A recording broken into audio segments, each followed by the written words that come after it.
Shalom. Shalom. Perkenalkan, nama saya, kalau di Katolik saya Romo Widi, kalau di Ortodoks saya Romo Hermanus, kalau di Protestan saya Pendeta Widi. Jadi Bapak itu yang benar yang dari mana? Allah itu Tritunggal, jangan you bikin Tritunggal sendiri. Jadi yang mana? Pakai oknum, Pak. Pakai oknum bahasa Arab. Tapi di dalam pendekatan yang okumene, saya Rompen Widi. Rompen itu singkatan dari Romo dan Pendeta. Kenapa? Memang saya bergerak di bidang ekumene, namun dalam perspektif Katolik, dan itu di Indonesia belum ada. Padahal saya juga ditahbis sebagai pendeta, jadi Rompen, Romo Pendeta. Nah, saya sebetulnya teman lama Mas Bambang. Ya, jadi pertanyaannya apa? Ya, ini yang mau saya tanyakan gitu.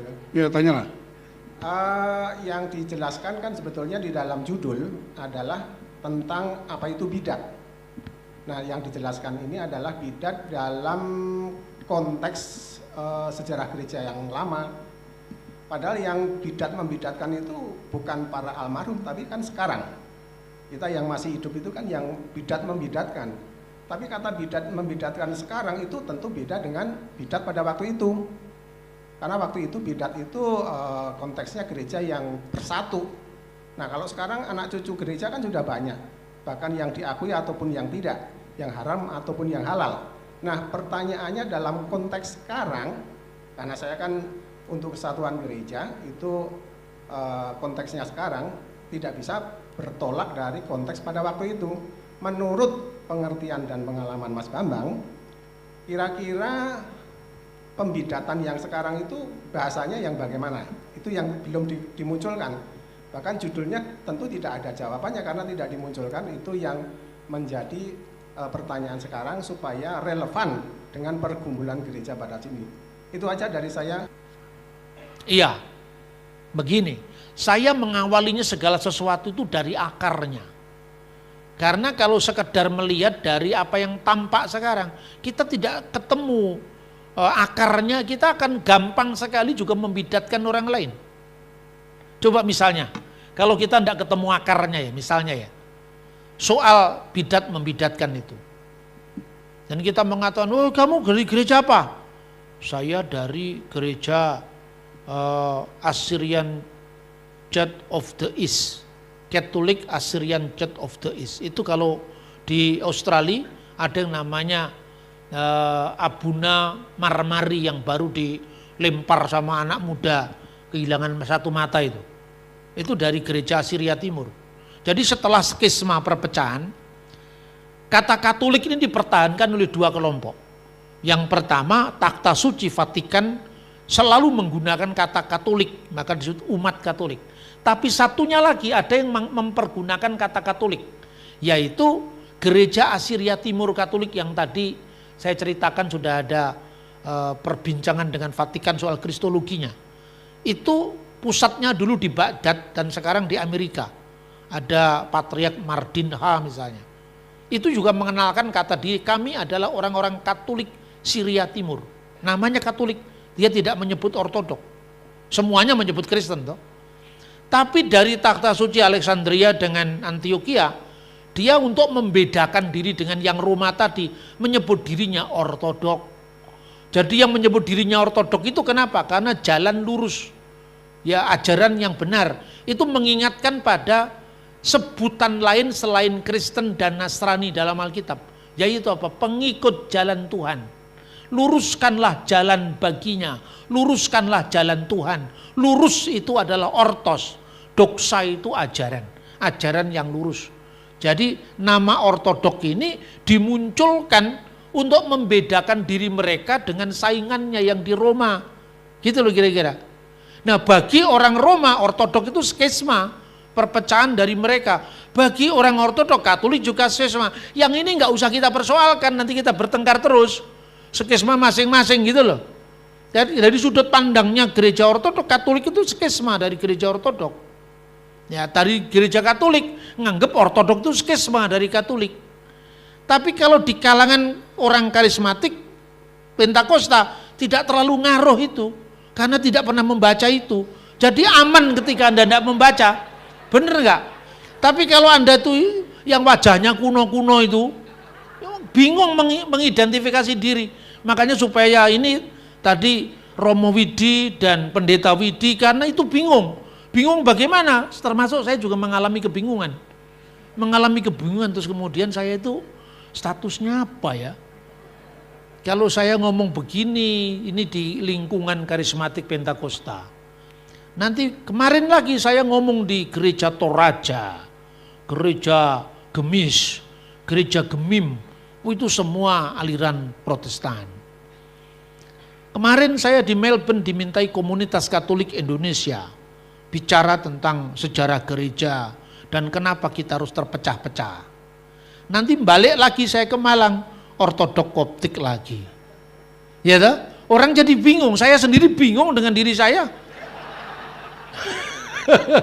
Karena orang yang banyak membaca itu bingung, lebih baik ya bacanya dikit-dikit aja lah. Tapi praksisnya banyak. Cuman kalau Anda sedang bingung, tanya kepada orang yang sedang menyembuhkan diri dari kebingungannya. Seperti saya ini. Jadi itu karena apa? Kita ini mungkin sudah siap, gerejanya malah nggak siap, lalu gimana? Pak, ini uskup mau datang. Waduh, ini kalau uskup mau datang, saya bahasanya apa nanti? Kalau bahasa begini di lingkungan uskupnya kita masing-masing, itu bisa ditegur loh. Ayo, kamu tadi ikut gereja apa? Ya, saya ke Katolik. Ngambil komuni apa tidak? Ya, ditanya begitu biasanya. Ya ini persoalan kita. Makanya ut omnes unum sin itu sudah lahir baru. Itu memang seperti itu. Makanya saya lihat dari akarnya. Jadi biasanya kalau bidat-membidatan gini, ini dari kelompok apa? Ini dari kelompok karismatik. Di mata orang-orang Protestan yang garis keras itu bidat itu. Gitu? Pentakosta juga itu bidat itu. Tapi orang Pentakosta karena dibidat-bidatkan balas, sesat kamu. Itu kan gitu kan? Makanya kita lihat itu apa kriterianya dulu pertama kali. Kata bidat itu kan karena dia melakukan seleksi. Jadi mana yang cocok dengan dirinya diambil, yang nggak cocok dibuang. Itu ada kriterianya sebetulnya. Nah, bagi saya apa yang menyatukan kita ini? Pengakuan iman tadi. Tentang ketritunggalan Allah itu disepakati sebelum gereja pecah kan. Jadi Anda luar biasa loh. Anda kalau pergi ke gereja Assyria Timur di Baghdad, Irak sana, itu pengakuannya sama dengan pengakuan iman gereja Protestan Maluku. Ya pengakuan iman Nikia Konstantinopel. Tahun depan saya dihubungi oleh komunitas Katolik di Jakarta. Pak, nanti Bapak bisa nggak menyampaikan 1700 tahun peringatan konsili Nikea? Bisa, kalau saya selalu bisa. Ya karena itu bagian daripada orang yang menanyakan kepada saya tentang bagaimana kira-kira mengatasi kebingungan tadi. Karena terlalu banyak ribuan denominasi itu kan. Nah itu ya. Jadi ada kriteria tertentu. Soal kristologi lah. Kristologi tadi kan saya pilah. Kristologi itu paling tidak ada 3 kelompok. Kalsedon, non-kalsedon, pre-kalsedon. Kalsedon itu Katolik, Protestan, Ortodok Yunani, ini Kalsedon. Kristus itu duo atau diopesis, mia hipostasis. 2 natur dalam 1 hipostasis yang diterjemahkan person pribadi. Gereja non-Kalsedonia mencurigai kata diopesis Nestorian ini, membelah Kristus. Lalu dia memperkenalkan kata-kata miapesis, bukan monopesit. Miapesis tontion logon sesarkumeni. Karena Kristus itu tidak bisa dibelah. Dia bukan firman yang mendiami manusia, tapi firman yang benar-benar jadi manusia. Nah itu ayatnya. Semua juga punya ayat. Nah satunya lagi, yang satunya itu pre-Kalsedonia, itu gereja Assyria Timur tadi, gereja Katolik Assyria Timur. Ini mengatakan Kristus itu satu parsopa itu pribadi, satu pribadi dalam 2 kenoma dan 2 kiana.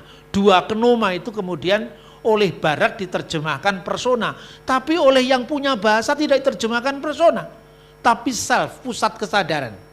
Lah, parsopa itu adalah konkretisasi dari pusat kesadaran. Kan angel toh, sulit kan yang begini. Tapi intinya apa? Intinya Kristus sepenuhnya manusia, sepenuhnya Allah. Yang tidak kelihatan itu Allah, yang kelihatan itu manusia. Sehakikat dengan Allah sebagai firman Allah, sehakikat sebagai manusia dalam turunnya ke dunia. Clear kan sebetulnya?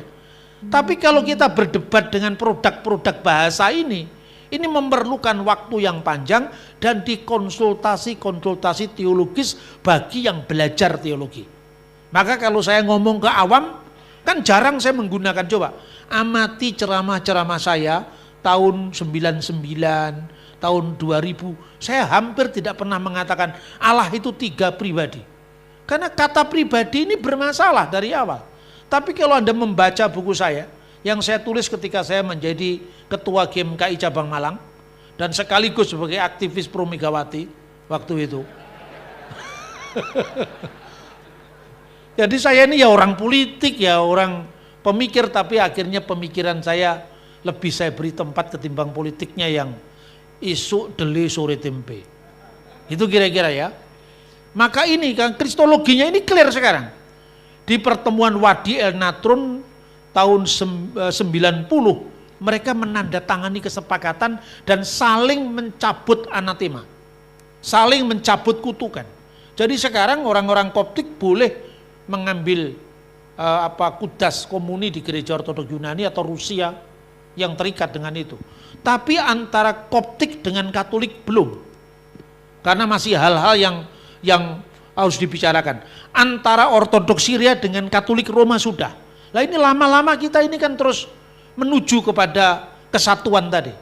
Itu ya, itu kristologi. Yang ketiga, bidat-bidat kontemporer. Bidat-bidat modern. Lah itu tidak usah saya sampaikan, karena akarnya yang saya sampaikan otomatis nanti bisa ditarik kemana-mana. Misalnya Mormon, Saksi Yehova, kalau itu tidak usah dibahas, itu memang bidat. Makanya sudah ada lagunya.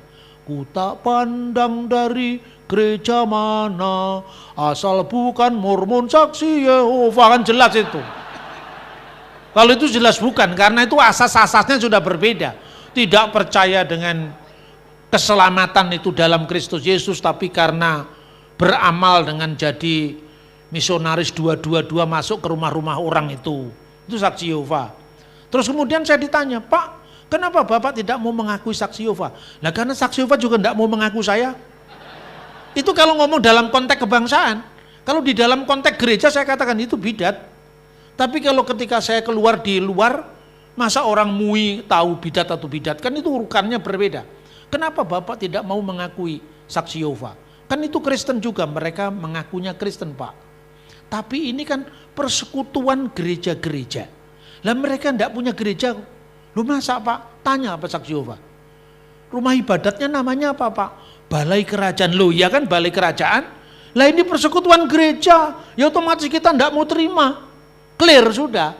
Kalau diajak ngomong, mereka tidak percaya Tritunggal. Malah seneng tuh. Wah ini diadu domba malahan.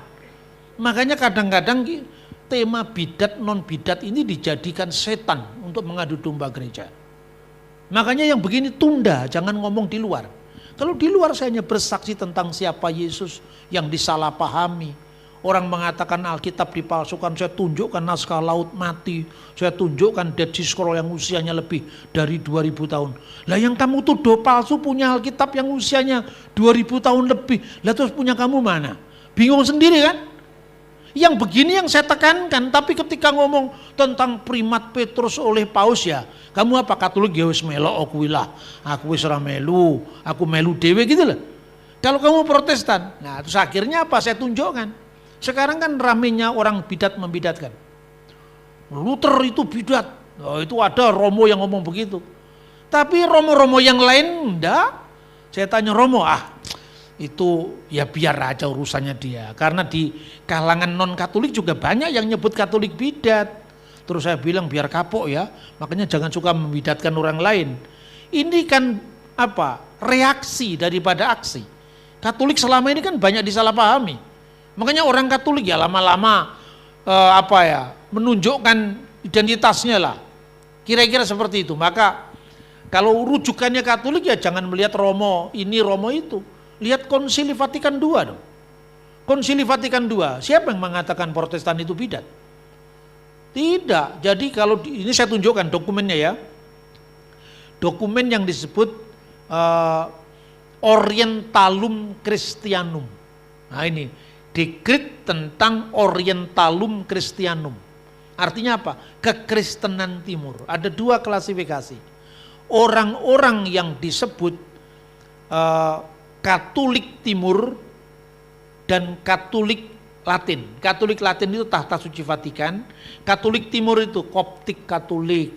Maronit di Libanon itu gerejanya Khalil Gibran itu. Kemudian Katolik Malabar yang Syria Malabar. Kemudian Syria Katolik, ya.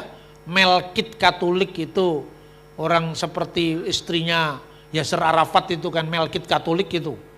Liturginya Ortodok Yunani itu sama. Doxa, Patri, Ketuyu, Ketuagiu, Pneumatik gitu. Tapi mengakui paus.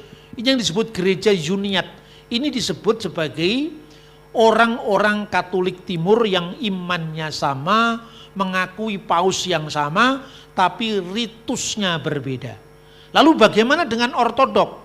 Ortodok itu disebut sebagai gereja-gereja yang gereja Timur yang berada di luar persekutuan dengan Roma.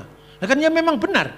Pokoknya namanya gereja Timur di Alexandria, dia pausnya namanya Pop Tawadros kedua.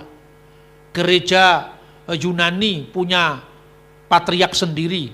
Gereja Koptik punya patriark sendiri. Gereja Syria, Armenia punya patriark sendiri. Maka disebut gereja Timur yang tidak dalam persatuan dengan Roma. Sementara Protestan nggak disebut bidat. Protestan dan Pentakosta Karismatik disebut saudara-saudara seiman yang terpisah. Lalu saya ngomong resmi nih, bukan pendapat saya atau pendapat Romo A atau Romo B. Saudara seiman yang terpisah. Kenapa terpisah? Karena memang Luther kan memisahkan diri dari Roma. Lalu siapa yang nyangkal itu sekarang? Saudara seiman yang terpisah. Karena asalnya Protestan, asalnya dari Roma. Bener toh? Makanya saudara seiman yang terpisah. Tapi saudara seiman, beda dengan Islam dalam deklarasi yang namanya Nostra Aetate atau Yahudi. Kalau Yahudi itu adalah satu umat perjanjian, tapi beda iman. Kalau Islam memang antar iman, berbeda iman. Kalau Protestan disebut saudara seiman yang terpisah. Coba baca sendiri dokumennya. Makanya jangan lihat omong Romo ini atau pendeta ini. Kalau saya dokumennya Vatikan II. Di Vatikan pertama dulu Protestan dianggap bidat. Karena Protestan pun juga nganggap Katolik bidat. Coba Anda baca bukunya Dr. Verkuil, bidat-bidat dalam sejarah gereja. Katolik bidat. Itu Verkuil kan hidup di masa Konsili Vatikan pertama. Tapi Nos Emlior itu Konsili Vatikan II. Makanya pendekatannya beda. Kita utama sunum sen gitu loh. Saya yakin saudara-saudara, sekalipun gereja belum satu, bahkan mungkin sampai kita mati nanti masih belum satu, bahkan mungkin ketika kita sudah dikuburkan dalam suatu liang lahat, di atas kuburan kita ditanami ketela atau singkong-singkongnya dimakan nenek moyang kita, mungkin gereja juga belum bersatu, tapi paling tidak gereja sudah bersama-sama menuju ke kesatuan sesuai dengan doa Kristus. Sementara yang masih berbeda-beda jangan ditonjol-tonjolkan keluar, nanti setan kesenangan, kesaksian tidak bisa sampai kepada mereka karena mereka Kristennya sendiri beda-beda. Itu ya. Terus yang ketiga tentang Maria. Sebetulnya yang menjadi perdebatan tentang Maria itu bukan sekedar istilahnya itu varian-varian kecilnya itu. Tapi mula-mula Konsili Efesus itu digelar karena apa? Gini loh. Karena ada seorang bidat namanya Nestorius. Nestorius itu dulu patriark Konstantinopel. Ya, pemimpin tertinggi dari gereja ortodoks di Konstantinopel jatuh ke dalam ajaran bidat, maka gereja tetap jalan, jadi dia dipecat. Waktu itu belum ada naik banding untuk beli surat sinode ke Departemen Agama belum ada. Ya toh, zaman dulu belum ada. Kalau sudah diekskomunikasi bener-bener dia tidak bisa mengajar. Tapi kalau sekarang ini karena alam demokrasi, ya kalau dia dinyatakan bidat oleh satu sinodenya, bikin sinode sendiri, ngumpulin tanda tangan, ya kan? Karena yang menentukan gereja sekarang ini pemerintah, gitu loh kira-kira. Ya, Nestorius itu mengatakan Maria itu bukan Theotokos, tapi hanya Christotokos. Bukan bundanya Allah, tapi bundanya Kristus. Itu kira-kira seperti itu.